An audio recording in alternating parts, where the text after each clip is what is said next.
আপনারা তো টাকা নিয়ে আওয়ামী লীগকে এলাকা ফেরাইতেছেন, কথাটা তো মিথ্যা না, তাই না? তাই বিএনপির মধ্যে আওয়ামী লীগের টাকা আছে তো, কথাটা সত্য তো। আওয়ামী লীগ মুক্তিযুদ্ধের চেতনা বাংলাদেশ করতে চায়, বিএনপিও তাই চায়, দেখেছেন? তো বিএনপির তো তফাৎ থেকে আওয়ামী লীগ থেকে, বিএনপিতে বিলুপ্ত হচ্ছে আওয়ামী লীগ, দেখেছেন? আপনারাই ডাকতেছেন আওয়ামী লীগদের বিএনপি করার জন্য। হ্যাঁ, দেখেন সব নেতাই ডাকিচ্ছে আর কি, রিজভি ভাই ডাকিচ্ছে, আমি খুশিও ডাকিচ্ছে, সবাই ডাকিচ্ছে। যান যান, লাইন ধরেন, বিএনপির লাইন ধরেন।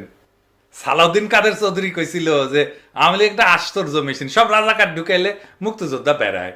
তো এরকম বিএনপি একটা আশ্চর্য মেশিন হয়েছে, সব আওয়ামী লীগ ঢুকাইলে বিএনপি হয়ে বেড়াবে। রবীন্দ্রনাথ শুনলে কাজ হয়ে পড়ে বিএনপি, দেখেছেন?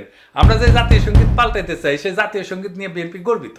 দেখেন, তারেক রহমান কইছে, কি আর বলবো, এই রবীন্দ্রনাথ বাংলাদেশে ইন্ডিয়ার আওয়ামী লীগের একটা পলিটিক্যাল প্রজেক্ট।